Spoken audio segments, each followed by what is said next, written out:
Kewajiban dan penghasilan imam dan orang Lewi.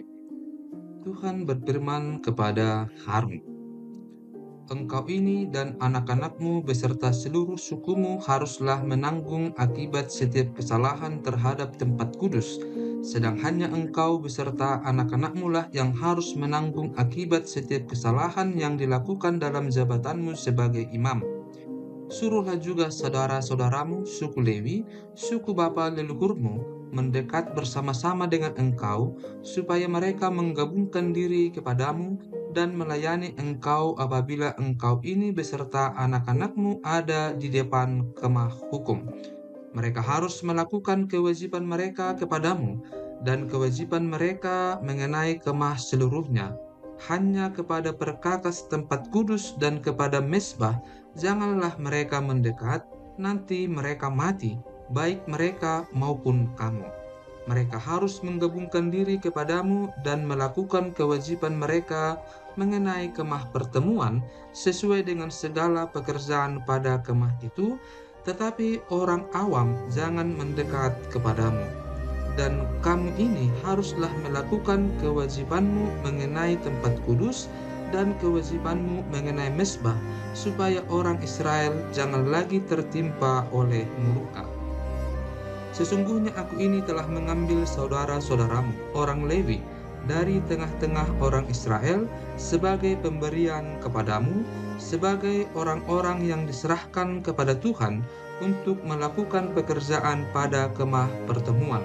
Tetapi engkau ini beserta anak-anakmu harus memegang jabatanmu sebagai imam dalam segala hal yang berkenaan dengan mezbah dan dengan segala sesuatu yang ada di belakang tabir, dan kamu harus mengerjakannya sebagai suatu jabatan pemberian. Aku memberikan kepadamu jabatanmu sebagai imam itu, tetapi orang awam yang mendekat harus dihukum mati." Lagi berfirmanlah Tuhan kepada Harun, "Sesungguhnya aku ini telah menyerahkan kepadamu pemeliharaan persembahan-persembahan khusus yang kepadaku. Semua persembahan kudus orang Israel kuberikan kepadamu dan kepada anak-anakmu sebagai bagianmu. Itulah suatu ketetapan untuk selama-lamanya. Inilah bagianmu dari segala persembahan-persembahan yang maha kudus itu, yaitu dari bagian yang tidak harus dibakar.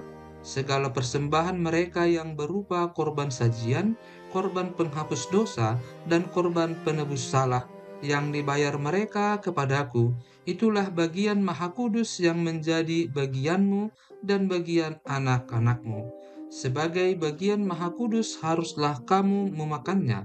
Semua orang laki-laki boleh memakannya, haruslah itu bagian kudus bagimu. Dan ini pun adalah bagianmu, persembahan khusus dari pemberian mereka yang lain, termasuk segala persembahan unjukan orang Israel. Semuanya itu kuberikan kepadamu dan kepada anak-anakmu laki-laki dan perempuan bersama-sama dengan engkau. Itulah suatu ketetapan untuk selama-lamanya. Setiap orang yang tahir dari seisi rumahmu boleh memakannya. Segala yang terbaik dari minyak dan segala yang terbaik dari anggur dan dari gandum, yakni yang sebagai hasil pertamanya dipersembahkan mereka kepada Tuhan, aku berikan kepadamu. Hulu hasil dari segala yang tumbuh di tanahnya yang dipersembahkan mereka kepada Tuhan adalah juga bagianmu. Setiap orang yang tahir dari seisi rumahmu boleh memakannya. Semua yang dikhususkan bagi Tuhan di antara orang Israel menjadi bagianmu. Semua yang terdahulu lahir dari kandungan segala yang hidup yang dipersembahkan mereka kepada Tuhan, baik dari manusia maupun dari binatang, adalah bagianmu. Hanya haruslah kamu menebus anak sulung manusia, juga anak sulung binatang yang najis haruslah kamu tebus. Mengenai uang tebusannya, dari sejak berumur 1 bulan haruslah kau tebus menurut nilainya, yakni 5 sikal perak ditimbang menurut sikal kudus. Sikal ini 20 gera beratnya. Tetapi anak sulung lembu, domba atau kambing Janganlah kau tebus, semuanya itu kudus. Darahnya haruslah kau siramkan pada mezbah, dan lemaknya kau bakar sebagai korban api-apian menjadi bau yang menyenangkan bagi Tuhan. Tetapi dagingnya adalah bagianmu sama seperti dada persembahan dan paha kanan. Segala persembahan khusus, yakni persembahan kudus yang dipersembahkan orang Israel kepada Tuhan, aku berikan kepadamu dan kepada anak-anakmu laki-laki dan perempuan bersama-sama dengan engkau. Itulah suatu ketetapan untuk selama-lamanya. Itulah suatu perjanjian garam untuk selama-lamanya di hadapan Tuhan bagimu serta bagi keturunanmu. Tuhan berfirman kepada Harun, di negeri mereka engkau tidak akan mendapat milik pusaka dan tidak akan beroleh bagian di tengah-tengah mereka. Akulah bagianmu dan milik pusakamu di tengah-tengah orang Israel. Mengenai Bani Lewi, sesungguhnya aku berikan kepada mereka segala persembahan persepuluhan di antara orang-orang Israel sebagai milik pusakanya, untuk membalas pekerjaan yang dilakukan mereka, pekerjaan pada kemah pertemuan. Maka janganlah lagi orang Israel mendekat kepada kemah pertemuan, sehingga mereka mendatangkan dosa kepada dirinya lalu mati. Tetapi orang Lewi, merekalah yang harus melakukan pekerjaan pada kemah pertemuan, dan mereka harus menanggung akibat kesalahan mereka. Itulah suatu ketetapan untuk selama-lamanya bagimu turun-temurun. Mereka tidak akan mendapat milik pusaka di tengah-tengah orang Israel. Sebab persembahan persepuluhan yang dipersembahkan orang Israel kepada Tuhan sebagai persembahan khusus kuberikan kepada orang Lewi sebagai milik pusakanya. Itulah sebabnya aku telah berfirman tentang mereka. Mereka tidak akan mendapat milik pusaka di tengah-tengah orang Israel. Tuhan berfirman kepada Musa, lagi haruslah engkau berbicara kepada orang Lewi dan berkata kepada mereka, apabila kamu menerima dari pihak orang Israel persembahan persepuluhan yang kuberikan kepadamu dari pihak mereka sebagai milik pusakamu, maka haruslah kamu mempersembahkan sebagian daripadanya sebagai persembahan khusus kepada Tuhan, yakni persembahan persepuluhanmu dari persembahan persepuluhan itu, dan persembahan itu akan diperhitungkan sebagai persembahan khususmu, sama seperti gandum dari tempat pengerikan dan sama seperti hasil dari tempat pemerasan anggur. Secara demikian, kamu pun harus mempersembahkan sebagai persembahan khusus kepada Tuhan sebagian dari segala persembahan persepuluhan yang kamu terima dari pihak orang Israel, dan yang dipersembahkan daripadanya sebagai persembahan khusus kepada Tuhan haruslah kamu serahkan kepada Imam Harun. Dari segala yang diserahkan kepadamu, yakni dari segala yang terbaik di antaranya, haruslah kamu mempersembahkan seluruh persembahan khusus kepada Tuhan sebagai bagian kudus daripadanya.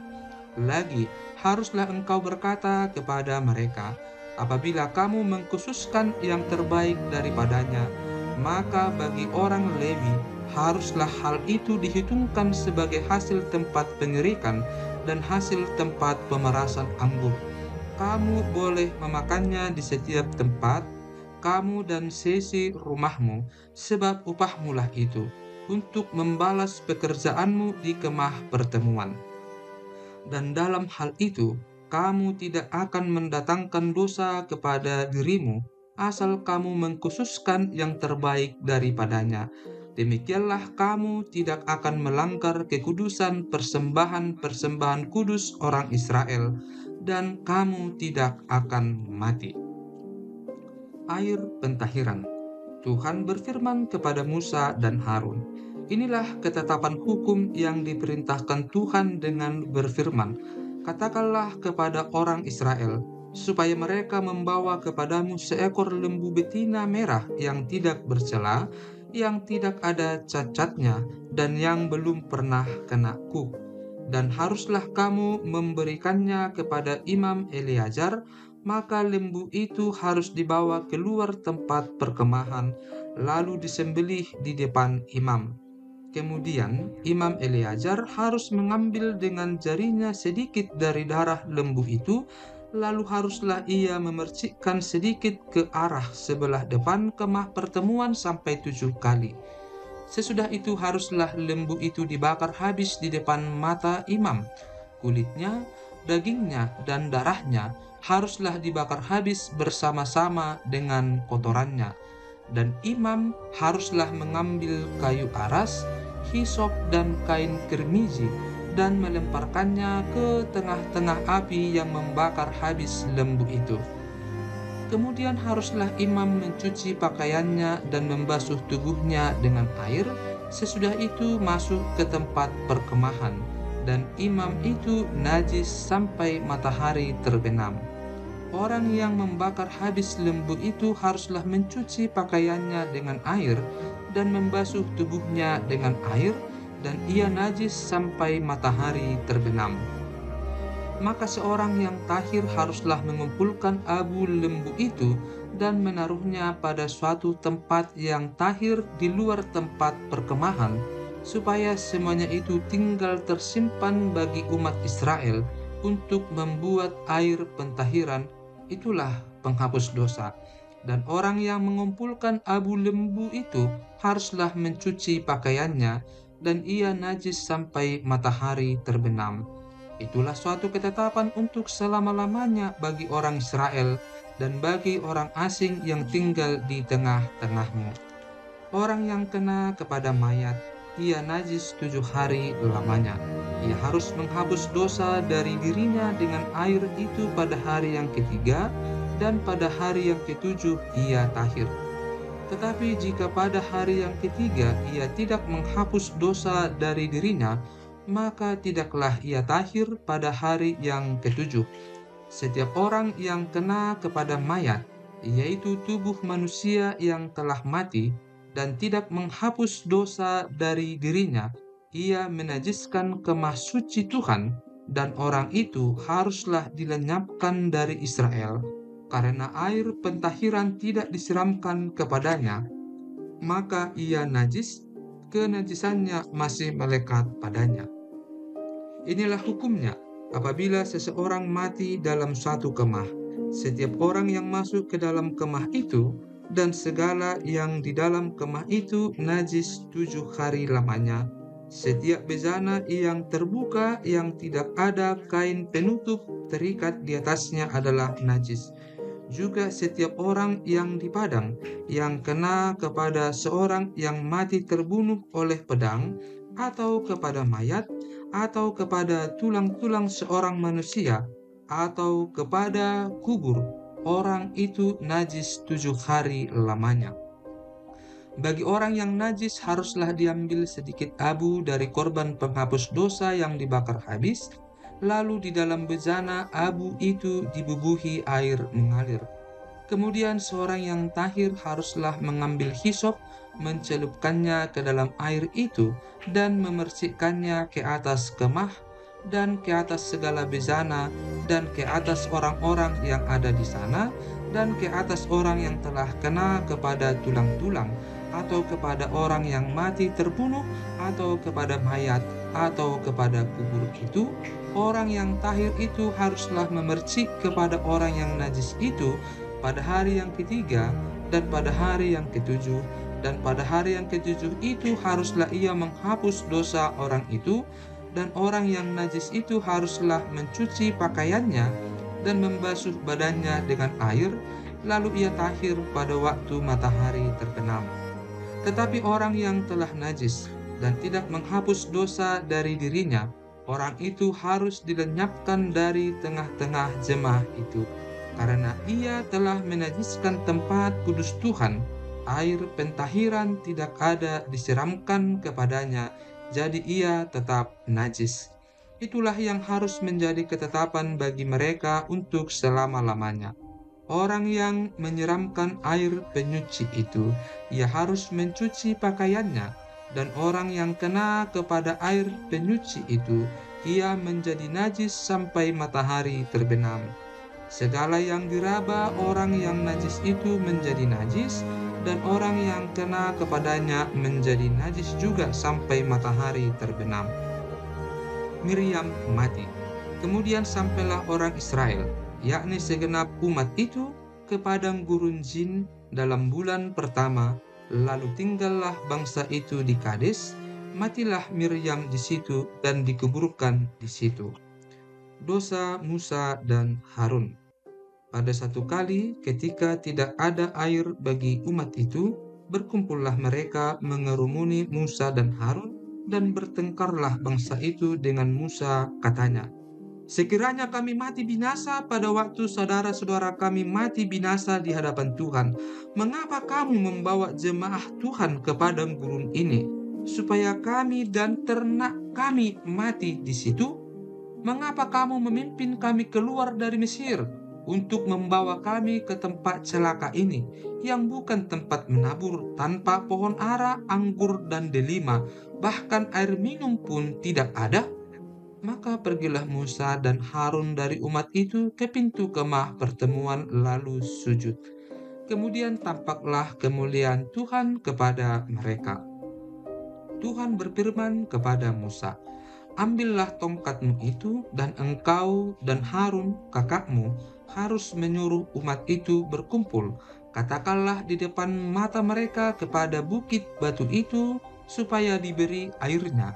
Demikianlah engkau mengeluarkan air dari bukit batu itu bagi mereka, dan memberi minum umat itu serta ternaknya." Lalu Musa mengambil tongkat itu dari hadapan Tuhan, seperti yang diperintahkannya kepadanya.